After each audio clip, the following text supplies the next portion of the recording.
Avatars, avatars, avatars. Everywhere you look on YouTube, you see people showing off their avatars, just like the ones that I've drawn here for these three lucky people. Let me let you in on a secret, though. How'd you like me to show you how to make your own avatar exactly like these and super duper easy? When I say easy, I mean I'm going to show you an idiot-proof way to make an avatar just like these. Stay tuned. You know who I am, Elgin Subway Surfer Bowling, your creative caricature marketing consultant, and you know what that is. That's my avatar, based on the picture that you see of me waving there on the right-hand side. Like I said in the beginning of this video, I'm going to show you an easy to follow, easy to implement, idiot-proof way to do your own avatar exactly like this. Stay tuned. Using the ARTSTUDIO app, the first thing we have to do is choose a photograph. This is my photograph, one of my best. Okay, now what we're going to do is we're going to lower the opacity on it. Just going into the menu bar, choosing brightness and contrast feature. We're turning it down, or rather turning it up, so that it's still visible. Now what I'm doing is I'm choosing another layer which I'm going to do my inking on. I'm using a technique called rotoscoping, which is what animators used to do back in the day when it was making films like Cinderella. It was a way of making sure that the action you were portraying was realistic. It's just a fancy word for tracing. I happen to feel that this is the easiest way of creating the avatars of yourself that are so prevalent now on YouTube. There are other ways to do it, but I found that this is the easiest way. Of course, you need to use a stylus in order to do this, and you need to zoom in like I'm doing here to make sure you get the features right. Keep in mind also that just because you're tracing doesn't mean that you can't use artistic license on this, but we just want to get a basic idea of what your face looks like to use for your avatar.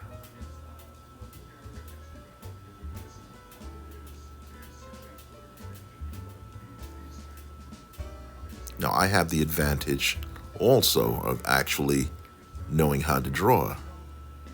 But there are times, most artists won't tell you this, there are times where you're under deadline pressure and you have to get the face exactly right. So illustrators, freelance artists have used this technique extensively for years in animation and also in portrait drawing. You'll be surprised how a lot of the old masters also use tracing.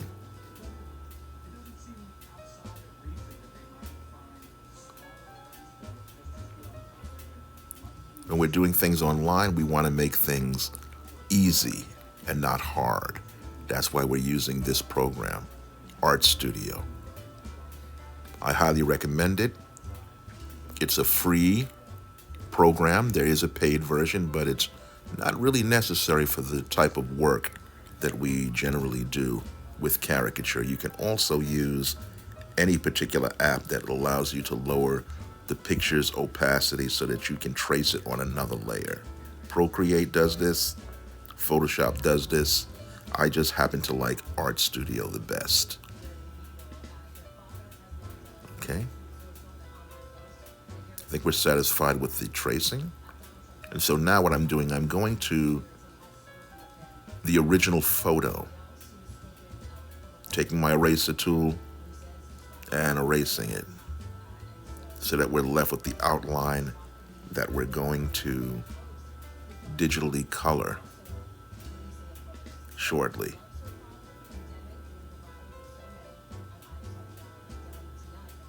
Again, this is the easiest, most idiot-proof way I know of doing that avatar that's going to be used.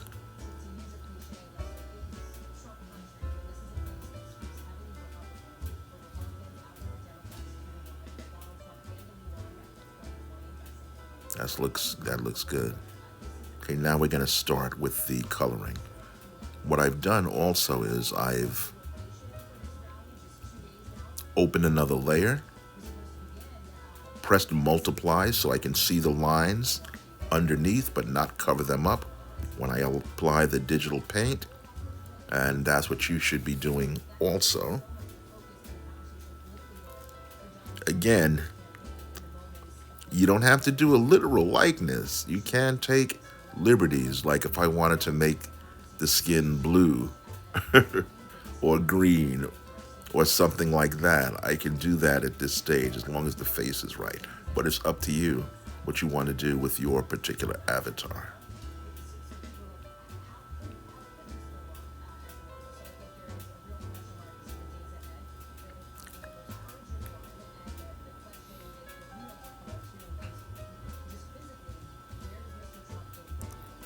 Exactly what I did in creating my own avatar.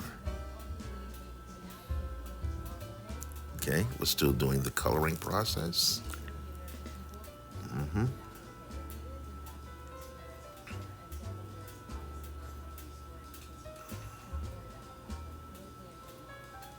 All right. This is a tedious process, but it's definitely worth it.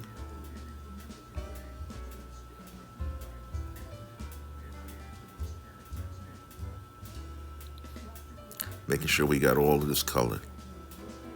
The advantage also of doing it on another layer is if I screw up or would like to change something or like to erase something, I don't ruin the whole picture. When I was a beginning artist, I was painstakingly doing everything on one layer because I didn't know better. Okay, we're almost done with this. Going to pay a lot of attention to the eyes because the eyes are the window of the soul. So I can't wait to get to that part. Even though it's an avatar, you really want it to look kind of lifelike.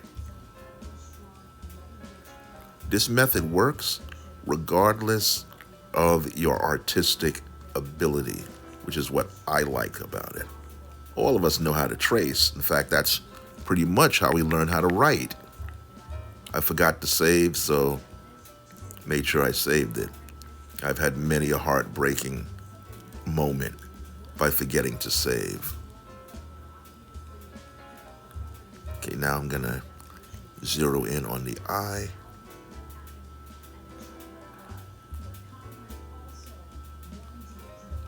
Want to make them look as lifelike as possible.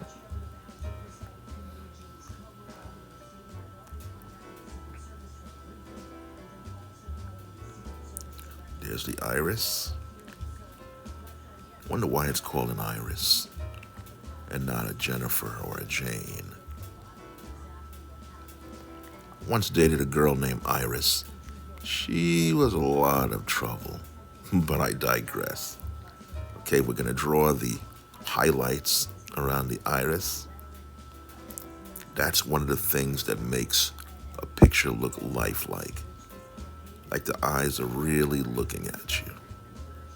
I always make a habit, whether I'm doing a cartoon, a semi-realistic drawing like this, or photorealistic drawing, to always include those highlights. It's crucial. You see this especially in anime. I would have to say anime artists have perfected the art of making eyes look expressive and lifelike. Lifelike?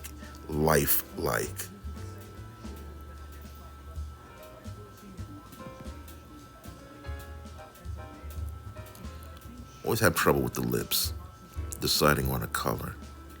Either I make it look like a clown or make it too pink or something. I never quite get that right. Okay, now I'm drawing the white hair, the few white hairs that are in my head.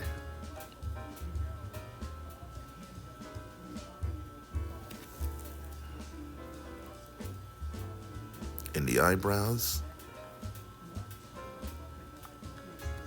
Had to cut these eyebrows because they were I was beginning to look like Burl Ives, that snowman in the Christmas cartoon. Sometimes when I let it go, the eyebrows just go straight. I kid you not, they just take off like they have wings.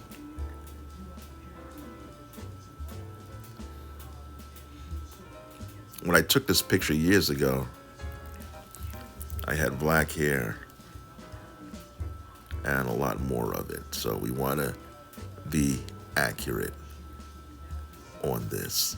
The great thing about drawing a cartoon avatar like this based on your real face is that you can actually make yourself look a little better than you actually look.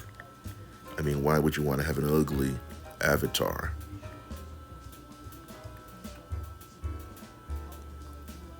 Okay, we're almost coming up on the end.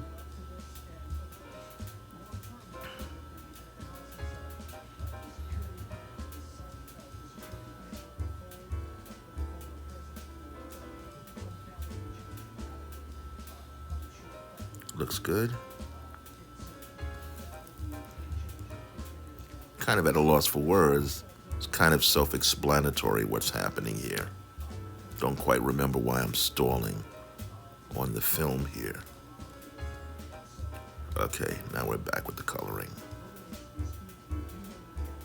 I guess I didn't want to overspray. Those of you who are still here, thank you for staying until the end. I tried to make this as short as possible, but I also wanted to make sure that you got the full effect of this. Okay, that's about it. And this is an easy way for you to make an avatar of yourself. You can draw yourself in different poses with different expressions. The only thing you really need to know how to do is to trace. Hope you enjoyed the video.